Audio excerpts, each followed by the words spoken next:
সুদখোর বাটপার গেছে। এখন যে আরেকজন আসছে সে খাম্বা আর গ্রেনেড হামলাকারী, তাদের তো একটাই চেষ্টা কিভাবে আমাদের মারবে। তারপর আমি বাংলাদেশে যাব, কারণ মানুষের এত কষ্ট সহ্য হয় না। আমি গেলে যদি মানুষের কষ্ট একটু লাঘব হয় সেটা আমাকে চেষ্টা করতে হবে। আমি যাবো, সেই জন্য সিদ্ধান্ত নিয়েছি। এখন আমি সারা বাংলাদেশে কথা বলছি, প্রত্যেকটা ইউনিয়নের নেতাকর্মীর সাথে আমি কথা বলবো। এ পর্যন্ত 115টা আমি আলোচনা শেষ করেছি। 300 সিটের আসনে আমি কথা বলার পর আমি চলে যাব দেশে। যা থাকে কপালে, সে আল্লাহ বারবার আমাকে বাঁচিয়েছে, আল্লাহই সেটা রক্ষা করবে। তবে আমি কথা দিচ্ছি, ইনশাল্লাহ খোদা আমাকে বারবার বাঁচিয়েছে, এটা ঠিক।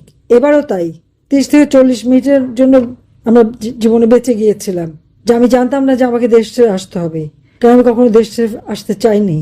যেখানে আমাকে বাধা দেওয়া সত্ত্বেও, মৃত্যু নিশ্চিত জেনেও আমি দেশে ফিরেছিলাম, সেই 81 সালে, আবার 2007 সালে। আমি এবারে কখনো চিন্তা করতে পারিনি যে আমাকে দেশ ছেড়ে আসতে হবে, কিন্তু যেভাবে হোক চলে এসেছি। কিন্তু বেঁচে যখন আছি, আমি আছি, সবকিছু হারিয়েছি, একটু স্মৃতি নিয়ে বেঁচেছিলাম, সেটাও শেষ।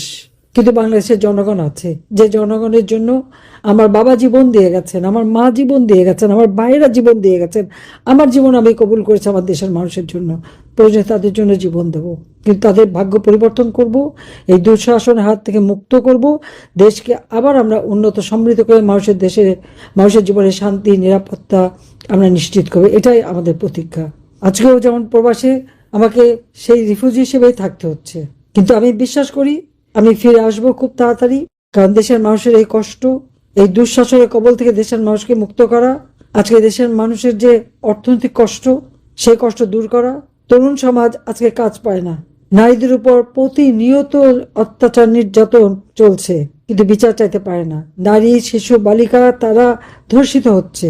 আসলে বাংলাদেশটাই ধর্ষিত হচ্ছে। বাংলাদেশটাই আজকে একটা জঙ্গি সন্ত্রাসের রাজত্বে কায়েম হয়েছে। কাজে এই দুঃশাসন থেকে দেশকে মুক্ত করা, দেশের মানুষের ভাগ্য পরিবর্তন করে আবার মানুষের জীবনে শান্তি নিরাপত্তা ফিরিয়ে আনা, এটাই আমাদের প্রতিজ্ঞা। প্রত্যেকটা এলাকায় আমাদের নেতা কর্মীদের উপরে যে অকথ্য অত্যাচার নির্যাতন চালাচ্ছে, এরা মনে করেছে যে এভাবে নির্যাতন করে আওয়ামী লীগকে দমাতে পারবে। আওয়ামী লীগ নিষিদ্ধ, আওয়ামী লীগ কাজ করতে পারবে না, আওয়ামী লীগকে ভোট করতে দেবে না। কেন? যে হারে সন্ত্রাসী কর্মকাণ্ড তারা চালাচ্ছে, আওয়ামী লীগের একটা তৃণমূলের নেতা কর্মীও রেহাই পাচ্ছে না। তাদের ঘর বাড়ি ভেঙে দেওয়া, দোকানপাট ব্যবসা প্রতিষ্ঠান নষ্ট করা, আগুন দিয়ে পুড়িয়ে দেওয়া, বাড়ির মা বোন ছেলে মেয়ে কাউকে তারা ছাড়ে না। গায়ে হাত তোলা, মারা, হত্যা করা, খুন প্রতিনিয়ত চলছে। এই জুলুম অত্যাচার করে তারা মনে করছে যে টিকে যাবে। আন্দোলনের নামে যে সমস্ত হত্যা, খুন, অগ্নিসংযোগ, ধ্বংসযজ্ঞ চলছিল, এটা বিএনপির ওরাই করেছে, কিন্তু ওরা নিজেদের নামটা বলেনি। কাজে নাম লুকিয়ে এই সমস্ত অপকর্মের সাথে তারা জড়িত। একে একে তাদের সববার চেহারাটা বের হয়ে যাচ্ছে। আজকে একটা কথা আমি বলবো, যে আমাদের সকলকে ঐক্যবদ্ধ হতে হবে। যারা মাঠে ঘাটে কাজ করছে তাদের সবাইকে নিয়ে ঐক্যবদ্ধ হতে হবে। ইউনিয়নে 2 কমিটি থাকবে, সব কমিটি ভেঙে নতুন করে কমিটি করতে হবে। আর সেই সাথে এই উপজেলার কমিটিও এবং সহযোগী সংগঠন প্রত্যেকটা এলাকায় দেখতে হবে যে সংগঠনগুলি আছে কিনা, সেই সংগঠনগুলি করে দিতে হবে। যারা এখন মাঠে ঘাটে কাজ করে, জীবনের ঝুঁকি নেয়, যাদের বিরুদ্ধে মামলা মোকদ্দমা, তাদেরকে আজকে সামনে নিয়ে আসতে হবে। কারণ যাদের সাহস আছে, পরিস্থিতি মোকাবেলা করার যোগ্যতা রাখে, তাদেরকে দিয়ে কাজ করাতে হবে, সেভাবে সংগঠন করতে হবে। আজকে আমার অবাক লাগে যখন শুনি সেনাবাহিনী যে আমাদের আওয়ামী লীগ নেতা কর্মীর উপরে হামলা করে। কেন? যে রমনা বলে যে জেলে ফাঁসি দিত আর ফায়ারিং স্কোয়াডে দিয়ে মারতো, সেটা ভুলে গেছে তারা, তাদের সেই ইতিহাস জানা নাই। একমাত্র আওয়ামী লীগ আসার পরে তো আমরা প্রত্যেকটা সেক্টর উন্নতি করেছি। শিক্ষা দীক্ষা, ট্রেনিং, বিদেশে কর্মসংস্থান, শান্তিরক্ষা মিশনে বাংলাদেশ 1 নম্বরে ছিল, এখন কোথায় আছে? এমনকি সেই কঙ্গো থেকে আমাদের পুলিশ কন্টিনজেন্ট ফেরত পাঠিয়ে দিয়েছে বিভিন্ন জায়গায়। এখন তো সেখানে যাওয়ার সুযোগ পাচ্ছে না। দেশের ভাবমূর্তি আন্তর্জাতিক ভাবে নষ্ট করে দিয়েছে। যেটা ছিল উন্নয়নের রোল মডেল, আজকে আর সেটা নাই। আর লাশের তো অভাব নাই, গুম খুন হত্যা প্রতিনিয়ত। 7-7টা ছেলেকে মেরে নদীতে ভাসিয়ে দিল, এবং প্রতিনিয়ত। সেদিন আমাদের যুবলীগের এক কর্মী, তাকে খুঁজে পাওয়া যাচ্ছিল না, 3 দিন পরে তার লাশ পাওয়া গেল। কিভাবে বিভৎস ভাবে তাকে হত্যা করেছে। এমন কোনো দিন নাই দেশে 10টা থেকে 15-20টা হত্যাকাণ্ড না করছে আর নারী ধর্ষণ, শিশু ধর্ষণ না হচ্ছে, কোনো পত্রিকা লেখে না। আজকে এইরকম একটা দুর্বিষহ অবস্থার মধ্যে দিয়ে দেশ যাচ্ছে। আমাদের সংগঠন আমরা আরো শক্তিশালী করব এই জন্য যে বাংলাদেশের জনগণ আজকে ঘরে ঘরে হাহাকার। একটা দিন মজুর যা কামাই করছে, একবেলা খেতে পারে না, পরিবারকে খাওয়াতে পারে না। আর আওয়ামী লীগ আমলে তিন বেলা খাবার কিনে আমিষ কিনেও হাতে টাকা থাকতো। এটা কৃষি শ্রমিক যে টাকা কামাই করতো, তা দিয়েও আওয়ামী লীগ আমলে অন্তত 11-12 কিলো চাল কিনে চলতে পারতো। এখন তো সেটাও তো আর করার উপায় নাই। এখানে একটা কথা বলি সবাইকে, যারা এই আপনাদের বাড়ি ঘরে আগুন দিয়েছে, পুড়িয়েছে, ব্যবসা প্রতিষ্ঠান পুড়িয়েছে, প্রত্যেকের নাম ঠিকানা সবকিছু রেখে দিতে হবে। যারা লুটপাট করেছে, এই লুটের মাল কোথায় রেখেছে সেগুলি খোঁজ নিতে হবে, এবং যারা লুট করেছে লুটের মাল ফেরত দিতে হবে তাদের। আর তারা এটা যেন ভুলে না যায় যে সম্পদ তাদেরও আছে। একজনের উপর ঢিলটা মারলে পাটকেলটা খেতে হয়। কে বাঁচাবে? যাদের কথা নিয়ে এসেছে তারা আসবে না, এটা মাথায় রাখতে হবে। নিজেদের সর্বনাশ নিজেরা ডেকে নিয়ে আসছে। আমি 15 বছর 7 মাস ক্ষমতায়, আমরা তো কখনো এইভাবে জুলুম করিনি কারো উপরে। দল যে খুশির দল করবে করবে, আমরা মানুষকে যখন সহযোগিতা করেছি মানুষ হিসেবে করেছি। তো যাক, আমি এটুকু বলবো যে আজকের সময় এসে গেছে। হ্যাঁ, অতীতে যে কে কি করেছে সেগুলি ভুলে যে এখন যারা মাঠে আছে কাজ করছে সবাইকে নিয়ে সংগঠনটাকে শক্তিশালী করতে হবে।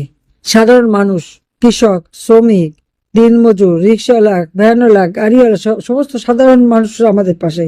ব্যবসায়ীরা, আমার সবাই দলমত নির্বিশেষে ব্যবসা করতে পেরেছে। আজকে চাঁদা দিতে দিতে তাদের নাবিশ্বাস উঠছে, সে বিএনপি করুক যেই করুক। বিএনপির এক নেতা চাঁদা দিতে অপারগতা জানানোর ফলে তাকে তো বিএনপির নেতারাই পাথর দিয়ে মেরে মেরে হত্যা করলো। কাজে এটাই হচ্ছে তাদের চরিত্র। আর রক কাটা, এ তো জামাতের কাজ, হাত কাটা, রক কাটা। এরা কোনো মানুষের কল্যাণ করতে পারে না, কল্যাণ করতে জানে না।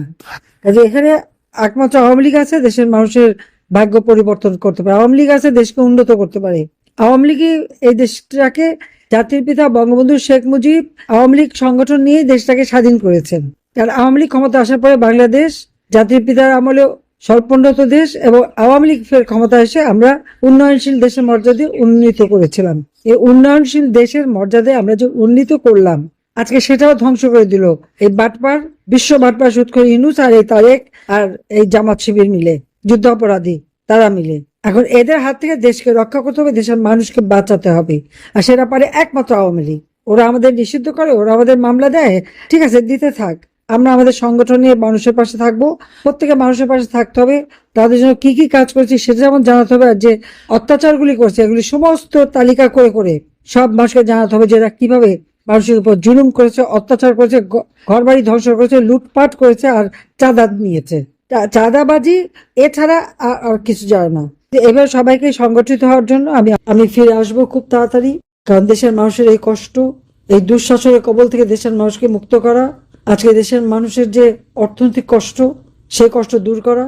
তরুণ সমাজ আজকে কাজ পায় না, নারীদের উপর প্রতিনিয়ত অত্যাচার নির্যাতন চলছে, কিন্তু বিচার চাইতে পারে না। নারী, শিশু, বালিকা তারা ধর্ষিত হচ্ছে। আসলে বাংলাদেশটাই ধর্ষিত হচ্ছে। বাংলাদেশটাই আজকে একটা জঙ্গি সন্ত্রাসের রাজ্যতে কায়েম হয়েছে। কাজে এই দুঃশাসন থেকে দেশকে মুক্ত করা, দেশের মানুষের ভাগ্য পরিবর্তন করে আবার মানুষের জীবনে শান্তি নিরাপত্তা ফিরিয়ে আনা, এটাই আমাদের প্রতিজ্ঞা। আজকের দিনে সেই প্রতিজ্ঞা করেই আমি বিদায় নিচ্ছি। ইনশাল্লাহ দেখা হবে বাংলার মাটিতে। জয় বাংলা, জয় বঙ্গবন্ধু, বাংলাদেশ চিরজীবী হোক। খোদা হাফেজ।